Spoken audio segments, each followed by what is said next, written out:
What is going on, guys? It is Daniel Wright, and you are here listening to another episode of Paving the Way. Happy Wednesday to you. If you're listening to this on a Wednesday when it gets released. If you're not listening to it on Wednesday, well, happy day to you, whatever day you're listening to it. Guys, it's been a couple of weeks since I've gotten on here and dropped an episode for you. To be completely honest, we had a couple of weeks of a good bit of travel. Had a wedding to go to, had an anniversary trip we were on. Said, you know what? I want to take a couple of weeks. I'm going to enjoy life a little bit, kind of, reset as we're going into November and get rocking and rolling here. So here I am today, back again. So we're episode 131. I think or is it 132? Yeah. So it's episode 132. I got off on my numberings. I guess when you get when you get to so many of these shows, you kind of lose track of them. But so episode 132, talking about what's next, right? I've done a little bit of discussion on this, kind of planning for 2025, kind of going into next year, going into the end of this year, so on and so forth. But as always, guys, I want to try and bring you guys content that is relative to me and what I'm going through right now, because I believe that's what's going to get you the most authentic perspectives, opinions, advice, whatever you want to call it. So, guys, with all that being said, let's go ahead and dive right into this.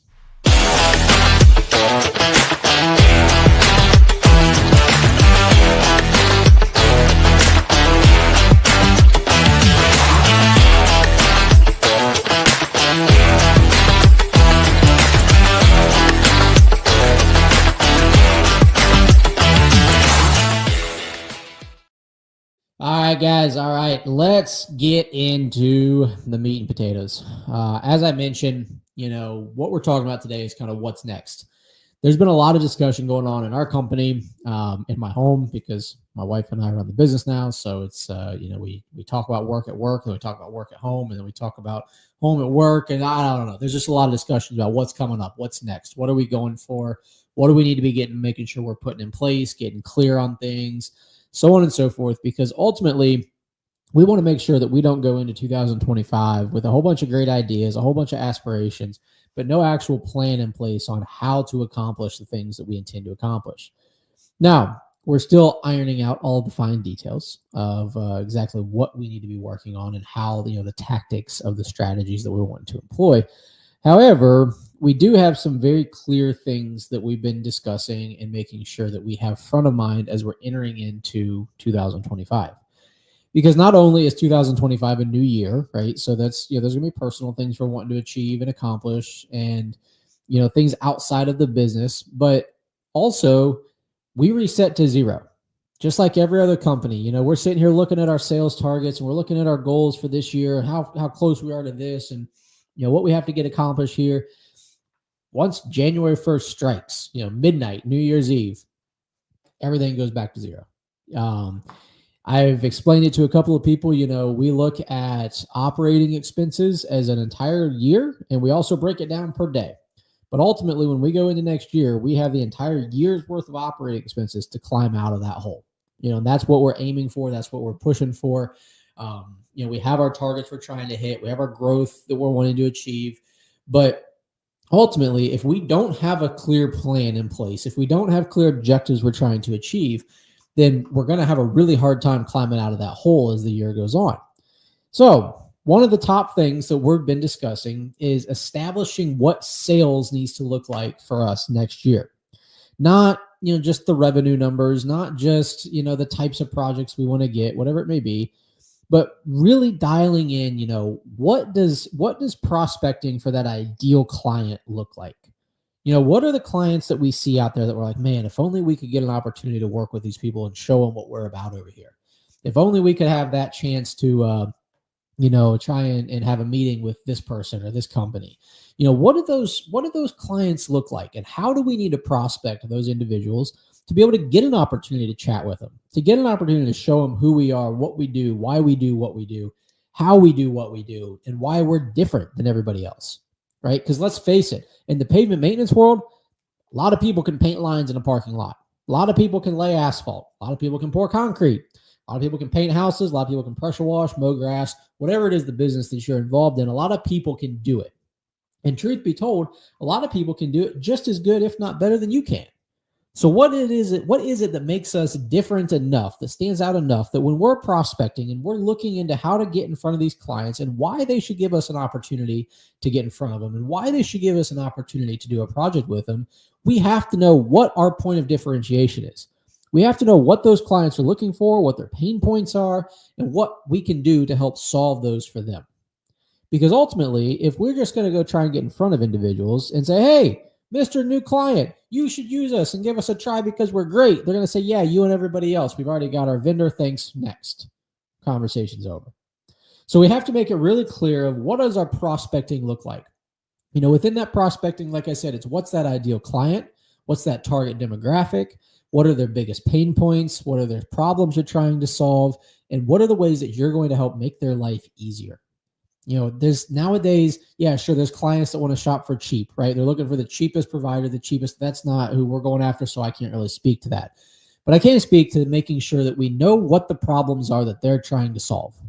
And ultimately, a client wants to look good to their boss, or they want to look good to their clients or their tenants or whoever they're doing the job for. So if we can make those clients look good, if we can make their life a little bit easier, and we can make them be the superstar of this whole project, that's what we got to do. And that's what we revolve a lot of our systems, our processes within our company around.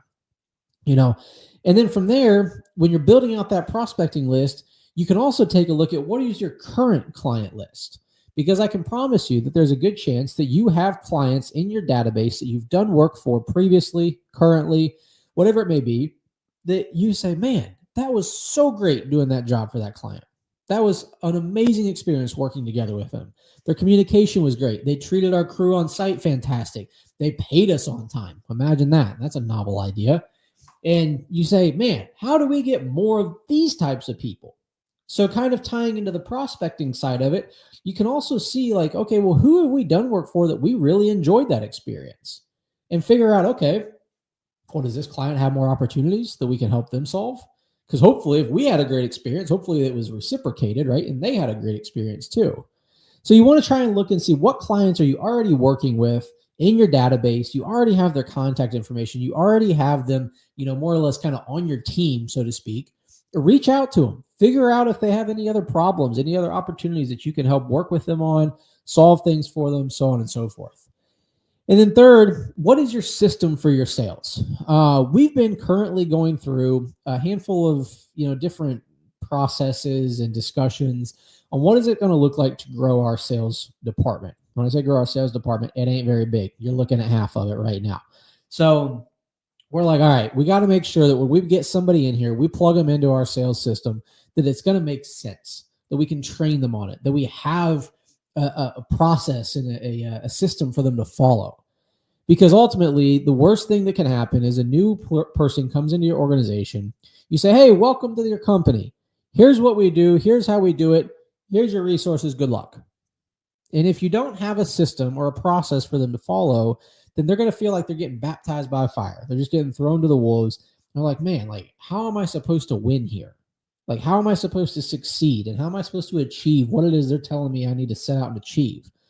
And I was having conversations recently with some prospects and some candidates that were looking at possibly bringing on board. And one of them asked me, like, well, how's it work? Like, how's your system work? Like, what exactly does all this entail? And I never really thought about it in that way. But as I was explaining, like, okay, well, typically, we get a lot of folks who call in, they ask for this, we set this up, we get this information, we go meet them here. Like, I was just kind of going through the process of what we do for sales. And I was like, well, shit, I guess we actually have a system. We have a process. And which, to people who know me, that's no surprise because I'm a little bit process oriented and system driven.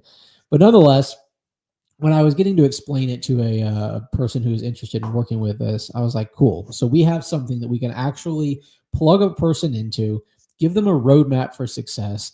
And then more than likely, if they follow these steps, they will be successful.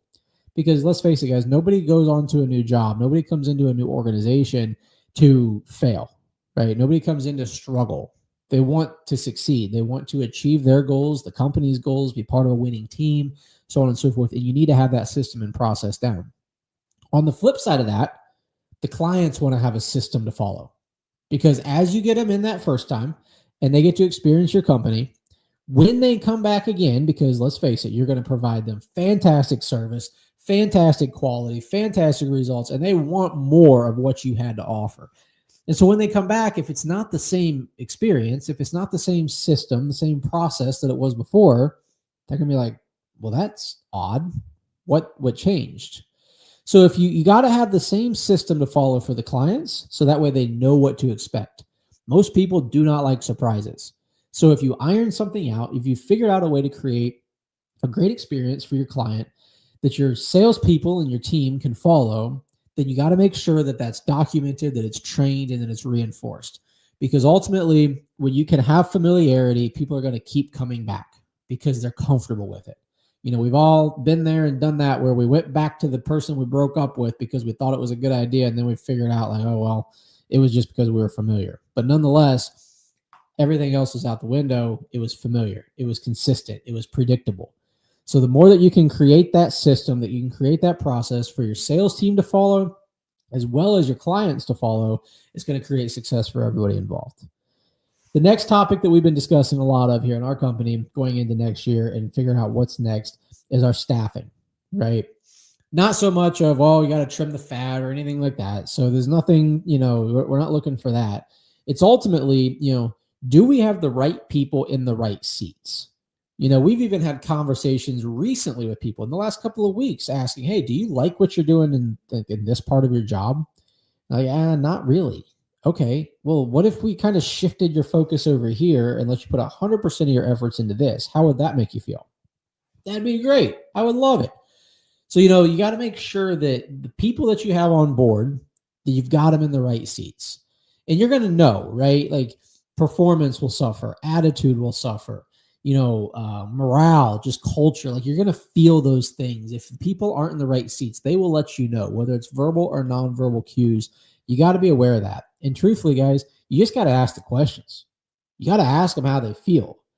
Are you feeling like you enjoy doing this? Do you enjoy coming here and doing what you're doing now? And the unfortunate reality is, if they're not happy in the seat you have them in, and you don't have any other opportunities in your company, then maybe that's just not the right time for them to be in your organization. So when you're talking about the right people in the right seats, you also have to figure out, are they on the right bus? We've all heard that saying before, you got to get on the bus, on the right bus to the right path of where you're all wanting to go. And if you don't have those opportunities for them, you don't. And it's your job and your responsibility as the leader to make sure that you are doing everything you can to set up the individuals in your organization for success, to accomplish their dreams and their desires. Okay. Because ultimately, if you have a big enough vision for your company and your organization, it should encompass everyone being able to accomplish their personal visions and their dreams in their lives. And then from there, you want to make sure that as you're looking at, dialing in your processes and your systems and things like that, that do you have your training in place?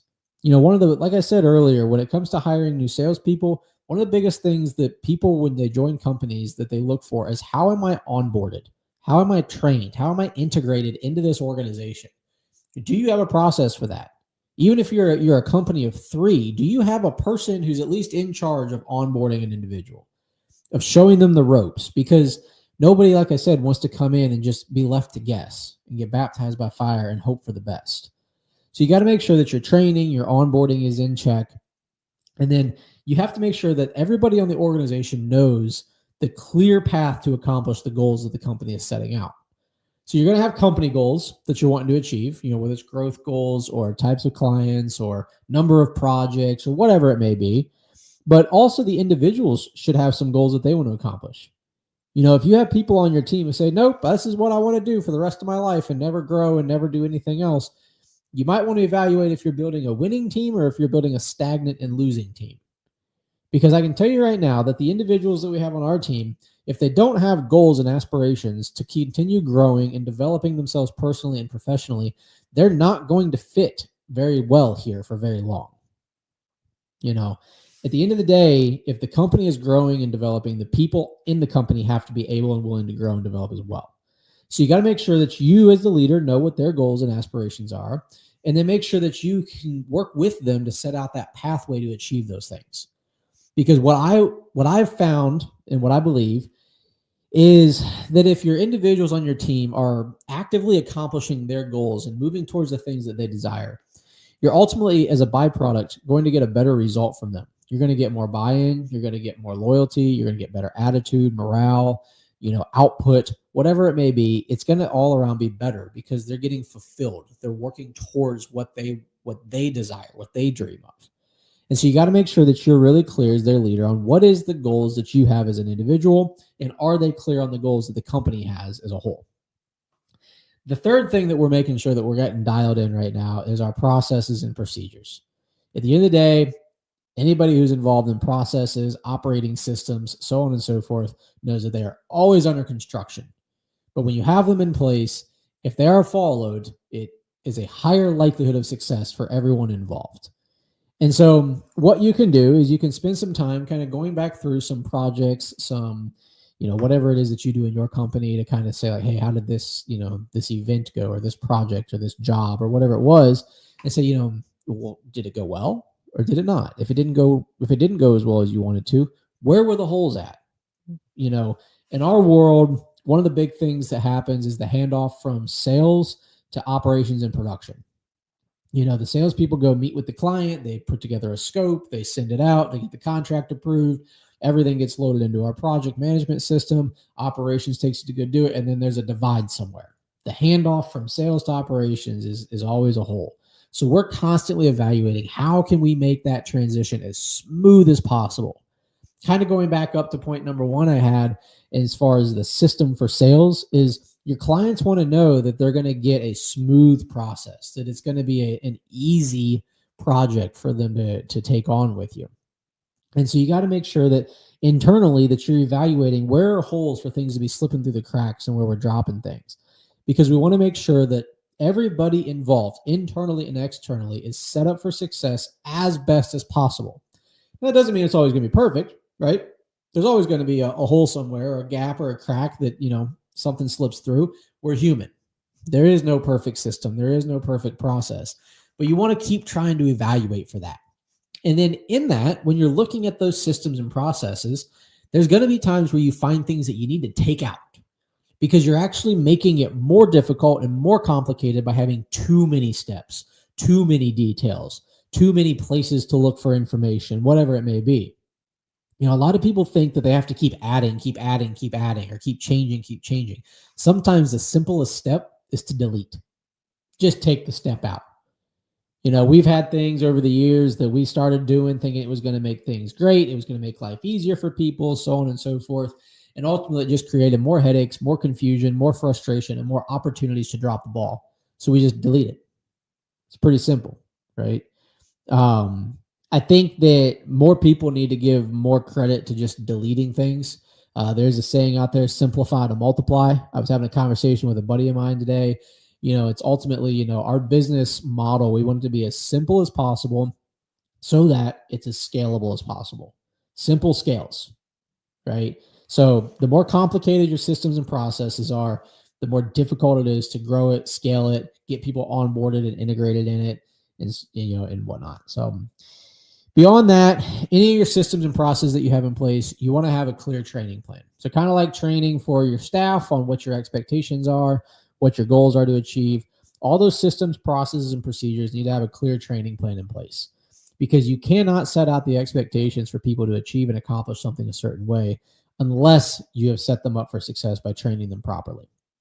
Now, everybody learns differently, right? We've started developing an online learning platform that has a lot of videos, a lot of text, things like that, to where people can get onboarded and expedited a little bit faster. But for most people, they need to put their hands on it. They need to have the face-to-face conversations. They need to ask questions and have it interactive to learn and actually absorb what it is that we're doing. So you need to figure out what works for your company, what works for your people. There's going to be some people who can just read it, understand it, and execute it. There's going to be other people who are going to have to trip and fall on their face 3 or 4 times until they get it. Ultimately, it's your job to make sure that there's a training plan in place to ensure the success of everyone you're expecting to follow that system and process that you have in place for your business. So, all that being said, that was a lot of stuff I just threw at you. So I recommend you might want to listen to it again, because I believe there was some valuable information in there. The reason I say it's valuable information, guys, is because, like I tell you all the time, the stuff I talk about on this podcast, the stuff I talk about on these episodes, on these videos, is real life shit that we're going through day in and day out, that we're trying to figure out, that we're working on, and that we're trying to make sure we're doing it the best we possibly can. There's times where, I've talked with Kelsey about this podcast. I'm like, well, should I keep doing it? It's a waste of time, this and that. And she's told me, she's like, Daniel, she's like, at the end of the day, whether one person listens to it or 100 people listen to it, it's a good place for you to get your thoughts out, to reinforce what it is that we're working on a day-to-day basis, week-to-week basis, where we're at in our business, so on and so forth. She's like, it's a good spot to document that. And so that's why, guys, when I try to talk to you about relevant things, it's because I know that there's someone else that is either going through the same thing that we're going through, they're going to go through the same thing that we're going through, or they've already gone through what I'm talking about that we're going through. And then hopefully, maybe they're going to reach out and provide some insight and some feedback to help us get through it too. So the business here at Proline, the podcast, me personally, is always all under construction, guys. I'm always looking to figure out how we can improve, how we can contribute, and how we can help make other people's lives just a little bit better, a little bit easier. Ultimately, I tell people all the time, our business is a tool. It's a vehicle. It's an avenue. It's a pathway. It's used to impact the lives of the people around us. It's used to impact the people who work in our company. It's used to impact the people that we work for. It's used to impact the people that we purchase products from, our vendors, so on and so forth. It was taught to me by my grandfather that the best use of a business is to impact as many lives as possible. And so that's what we're trying to set out and do. So like I said, whether one person listens to this or 100 people listen to it, if somebody gets benefit from it, I would love to hear about it. I love hearing when you guys, get to provide some insight, maybe question what I'm talking about, challenge something, whatever it may be. I'm always open to the feedback, and I always appreciate hearing it. So, guys, I hope you have a fantastic rest of your week. I hope this was beneficial for you. If you stuck around this whole time, give it a like, give it a comment, give it a share, whatever you want to do. I appreciate it. So, until next time, see you soon.